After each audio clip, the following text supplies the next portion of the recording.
Hoje quero compartilhar com você a história de uma vida sem Deus. Lembrando que isso é um relato que pode ser igual à sua experiência ou diferente, experiência essa, aliás, que eu gostaria muito de saber.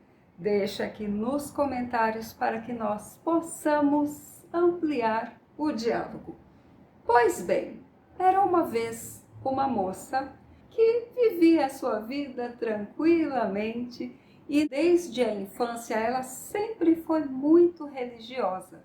Ela rezava Ave Maria, Pai Nosso antes de dormir, conversava com Deus à moda dela, isso eu estou falando lá na infância, e foi crescendo e se interessando pelo lado espiritual da vida.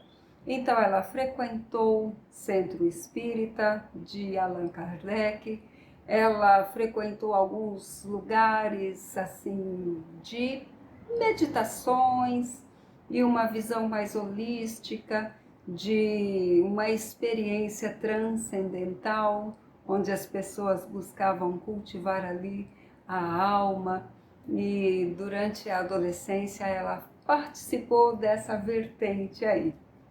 Depois, por volta dos 20 anos, ela teve contato com o meio evangélico. Alguém trouxe as boas novas de salvação para ela e ela permaneceu neste meio, neste grupo evangélico por mais de 10 anos. Acho que foram 15 anos neste meio. E ali, em busca da verdade, se aprofundando na Bíblia, ela acabou tendo um contato ali com o judaísmo.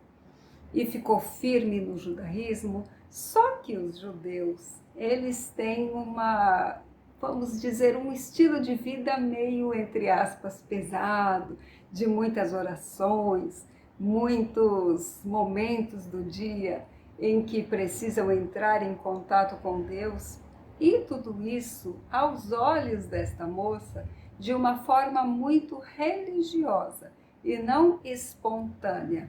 Tanto é que eles têm um livro de orações e eles, para rezarem, leem este livro.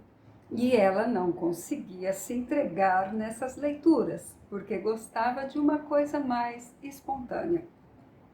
E aos poucos ela foi deixando esse judaísmo, na época um judaísmo messiânico, onde eles acreditam que Yehoshua já veio, que é o Messias e que voltará em uma segunda vez. E ela se afastou de tudo isso e voltou para aquele movimento meio holístico, e neste movimento ela passou 10 anos. Depois disso, uma pessoa, uma mulher que ela admirava muito a sua inteligência, falou sobre o catolicismo para ela. E ela se interessou pensando, ora, se essa moça tão inteligente é católica, vai ver a verdade está ali. E ela procurou a literatura do catolicismo e estudou, porque é assim, né? 880, ou vai ou não vai. E se aprofundou naquilo ali. Depois do catolicismo, ela viu que lá tinham muitos santos, que talvez não fosse essa ideia, e ela voltou para o meio evangélico, de onde ela tinha saído. Mas nesse momento de retorno, até pensando sobre o catolicismo, ela falou com Deus. Falou assim sobre esses 10 anos onde ela andou fora. Porque, na verdade, ela não achou que estava afastada de Deus. Mas ela deixou de crer aos poucos em um Deus pessoal. Um Deus que se importava com as particularidades da vida dela. Começou a crer ali num Deus mais geral. E também durante esse período, ela levou muito a sério a ideia da lei da atração. que, à medida que nós pensamos com um pensamento muito forte numa coisa e nos mantemos nesse pensamento, essa coisa, mais cedo ou mais tarde, venha se realizar. E numa dessas conversas com Deus, ela perguntou: e essa lei da atração funciona ou não funciona? E Deus só perguntou para ela de volta: tem funcionado? E aí ela falou: talvez não. E ainda um parêntese sobre isso. A lei da atração. Existem muitas pessoas que acreditam, pessoas que não acreditam.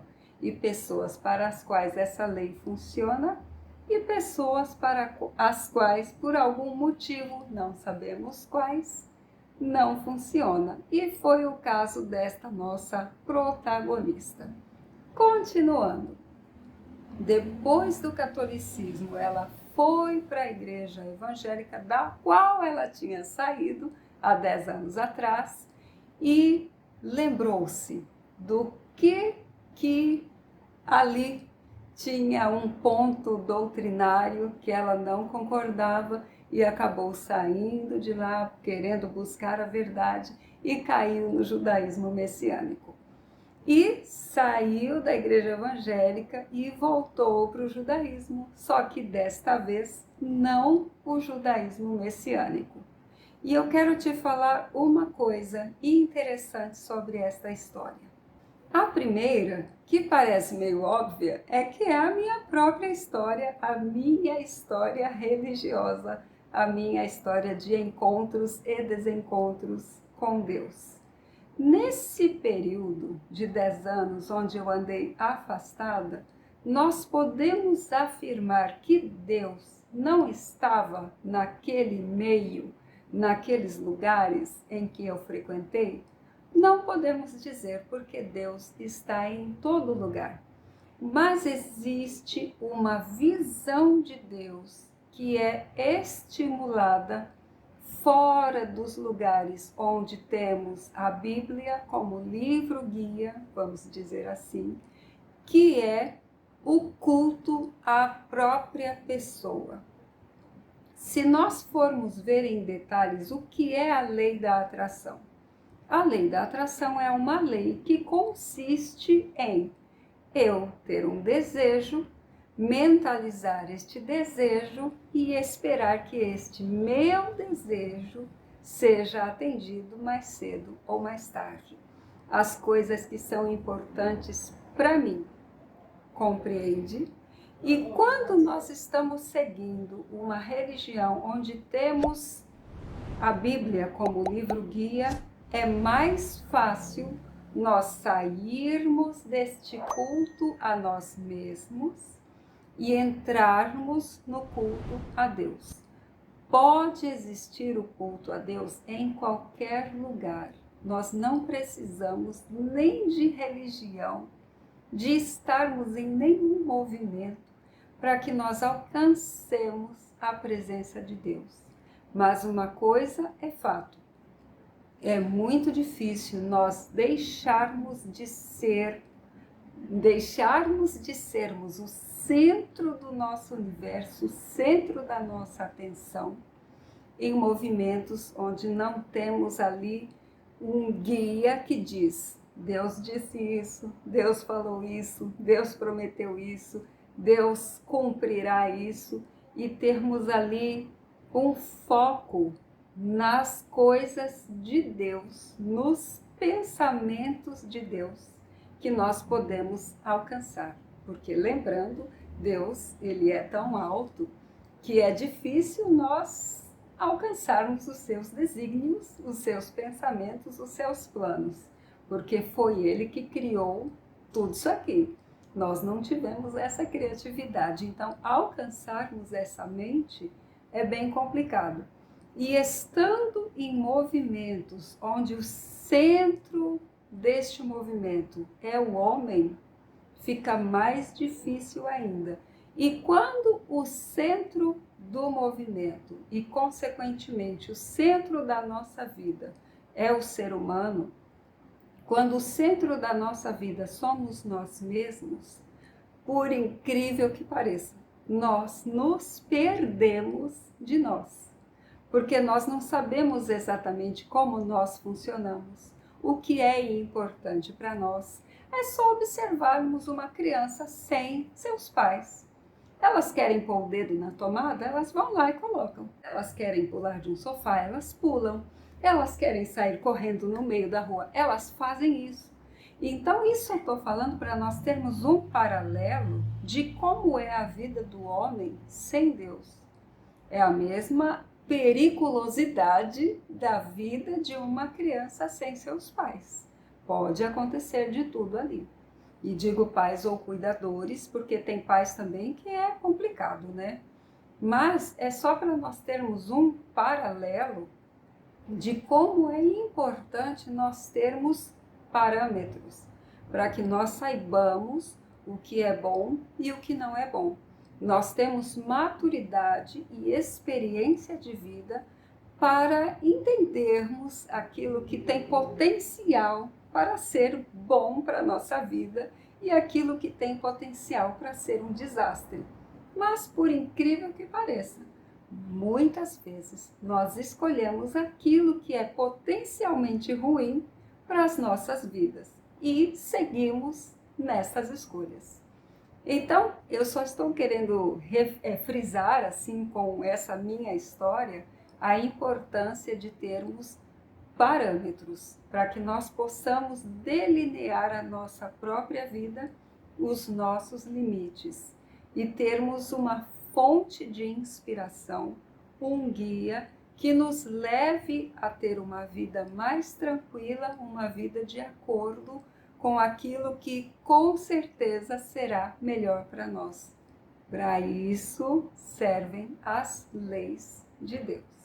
Voltando, eu não acho que seja impossível encontrar Deus em outros lugares, outros movimentos. Mas falando sobre a minha experiência, quando eu me voltei para Deus, depois destes 10 anos, eu me senti amada. Eu me senti fazendo parte de algo maior. Eu me senti feliz todos os dias. É claro que existem desafios, existem coisas que nos tiram do sério, mas eu nunca mais me senti sozinha. Eu sinto que existe alguém que coordena todas as coisas e cada detalhe da minha vida é importante. E eu estava lendo hoje mesmo uma oração que eu fiz nesses 10 anos aí, em algum momento, não sei se foi 2017, é porque eu acessei uma antiga agenda que eu tinha, porque eu registro as coisas, eu tenho diários, né, vários. Então, num desses diários online, estava escrito: eu tenho saudade do tempo em que eu acreditava em Deus, naquele Deus que os crentes acreditam, porque ali eu não me sentia tão sozinha e eu tinha pelo menos alguém com quem desabafar. Então, essas palavras que eu li hoje, e eu já estava pensando em gravar sobre a minha história, me deixaram assim reflexiva, porque foi exatamente o que eu senti quando eu voltei. Eu senti a alegria do retorno, eu senti respostas quando eu perguntava coisas, eu senti consolo quando as circunstâncias me fizeram ficar triste e, como eu disse, eu sinto uma força, uma fonte de vida, uma alegria, uma motivação que eu acredito realmente que só sentem as pessoas que se preocupam com sua vida com Deus, independente do lugar onde estejam. Eu tenho encontrado isso muito fortemente no judaísmo, porque tem coisa para estudar, viu? Olha, são milênios e milênios de história. Então, por mais que eu estude, eu nunca vou conseguir concluir esses estudos. E se tem uma coisa que eu gosto, é de estudar. Então, estamos ali. Concordo com tudo? Não concordo. Mas nem os judeus concordam entre si. Tem uma piada que diz que onde tem 3 judeus reunidos, temos ali no mínimo 4 opiniões.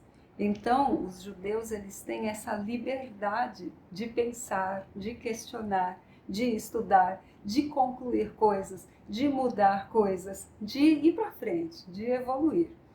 E não teria como ser diferente, né? Já que foi um povo perseguido, não vamos nem entrar nesse mérito, mas eles sempre tiveram que se reinventar. E se nós olharmos para a nossa vida, nós sempre temos que nos reinventar, nos adaptar, nos mudarmos quando as coisas não são exatamente como gostaríamos que fossem.